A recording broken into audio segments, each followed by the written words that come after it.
Good afternoon. Thank you so much, Nimal, for inviting me, and congratulations to you and Jayanti and the family and the Bates family. It's been a tough journey, but 25 years has been a great and worthwhile journey, I'm sure, for you. Thank you for inviting me here. I'm honored to be here. Yes, I'm here to talk to you about, yet again, sustainability. I think you heard much about it this morning, and then again, an overdose this afternoon, which is good.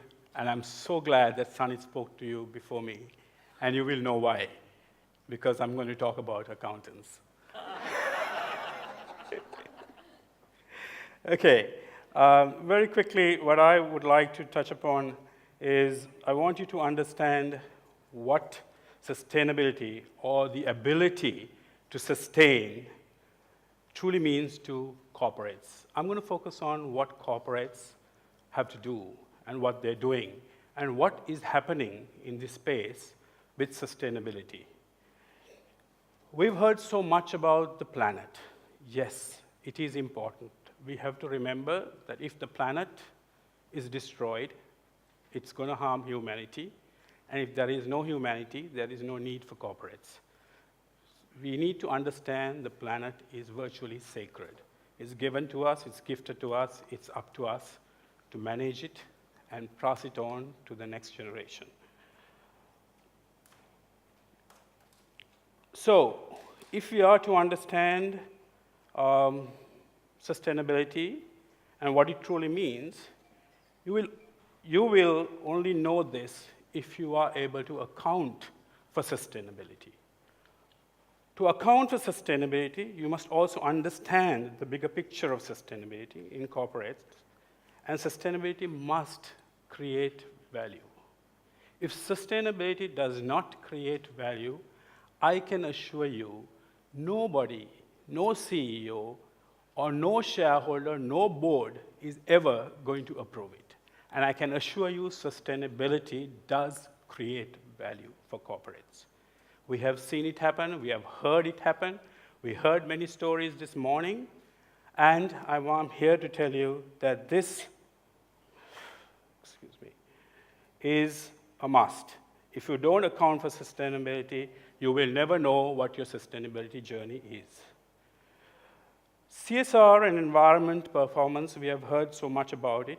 These are key factors in sustainability. However, what I would like to share is the value creation model that has been launched by the International Integrated Reporting Council for corporates to understand how we have to account for sustainability. Now, the point to Sanit, I must say, and to all of you, is all accounting bodies have embraced this concept. And the value creation model has been embedded in all of the curriculums of ACCA, CIMA, chartered accountants, the leading accounting bodies. My question to you today is for you to please understand that there is a huge role the marketers need to play.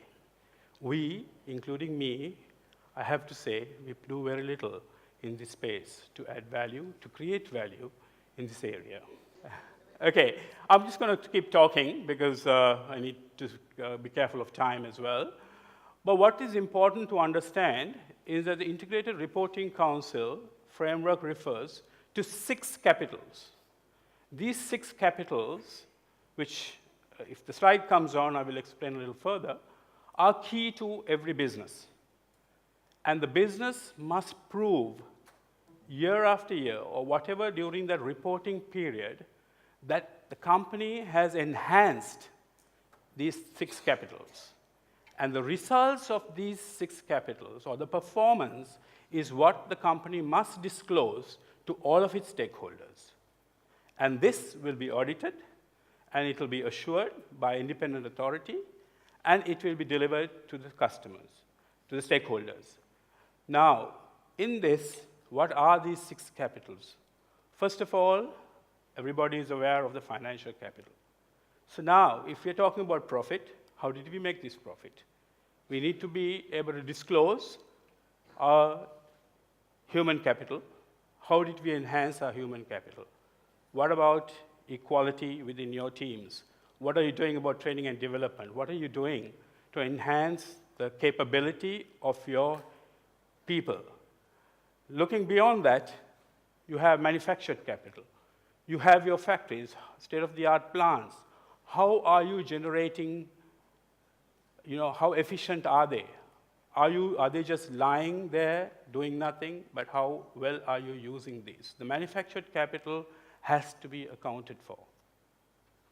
Along with that, you also have to look at intellectual capital. Intellectual capital refers to one of the key points is brand. But brand is only one point there. So marketers, I want to understand that that can't be the only place you can add value in the entire value creation model. Besides that, there is your R&D, there is the investments and the strategy behind the acquisition of IPs and your systems within the organization. All of that is considered as well. Beyond that, we also have relationship capital. Social and relationship capital. This is to do with your stakeholders. This is to do with your customers. This is to do with your supply chain. It is to do with your employees.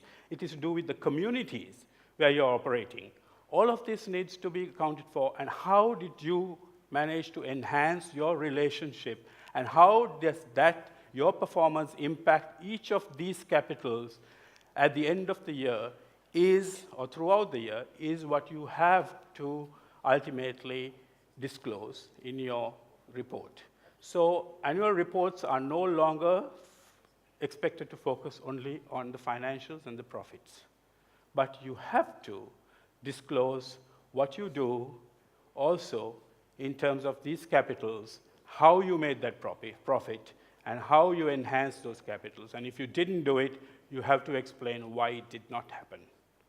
So I'm sorry that the slides never came on, but it was very important that I show you the framework and how it works. And it's a beautiful model. It is globally accepted process. And most corporates around the world are really working through this. They are able to link to the SDGs through this. They are able to show you how they are doing more with less than previously so that they are not taxing the planet, etc. And it is really a beautiful model. Okay, I think I explained to you that this is a model that has been, that I'm presenting to you, is a model that has been released by the International Integrated Reporting Council, also being used at the moment by all of the accounting bodies. So I'm just going to go straight into the capitals that I spoke of, but I'm not going into explaining each of these because I'm more interested in, I'll let you glance through this. But what I'm more interested in is for you to understand the next slide, which is the model I spoke of.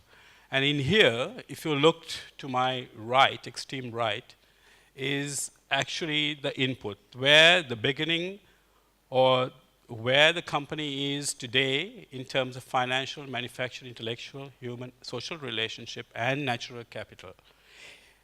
Then it goes through the business process, the entire strategy, the risk management process, the governance model, all of that, and then the performance at the end of the year in how this entire process helped to enhance these capitals is what is reported annually to your stakeholders. And this is not just reported, it also has to be audited by an independent body and assured, and then it is taken as real. But in doing this, what I want to understand, want you to understand is, I find that there is a lot of focus from the CEOs and the accounting and the financial people. But every time I go into companies, I realize when I talk to the marketing people, they don't even know, some of them, that their companies are actually reporting on these 6 capitals, and the performance of this is communicated to the stakeholders. But if you really look at it from a marketing point of view, what you're doing is you're reporting impact on your stakeholders. And those 6 capitals if you look at them, there are many of them where marketing can impact, not just only brand. If I may use one example, is the brand. You are so involved with the brand. We are researching the brand, we understand, we do the attitude studies, we understand perceptions, all of that. But then, are those perceptions, are your brand values in line what your suppliers think of you? Are the suppliers thinking the same about you? Or do they experience something completely different with your organization? Now that's important to ensure that you are aligned. But otherwise, this journey is going to be very difficult. Because if you have your key suppliers moving out because they cannot work with you any longer, and they don't believe in your values, because that's not what they see in you, your brand is going to suffer, and it is going to be. And another point is, do you know whether down your supply chain, whether there is child labor, is there forced labor? If that's the case, what would be the repercussions towards your brand and reputation? The penalties that you might have to pay. I mean, we've heard about one of the leading automobile companies today, how they disclose the wrong figures about emissions. But the penalties that they have to pay today are huge. But in there, that could have been actually addressed if the truth had been addressed at the early stages. But the reality is, at the end of the day, marketers have the ability to influence intellectual capital. We even talked about packaging this morning. Do we need to have plastic packaging for just single use? Can marketers pressure manufacturing, insist upon biodegradable packaging, which would help to reduce the waste burden on the consumer? Likewise, I just say that there are many places that the marketers must focus in enhancing these capitals so that the organization will understand that there is actually a much more value creation that's taking place. Thank you very much. I will not speak anymore.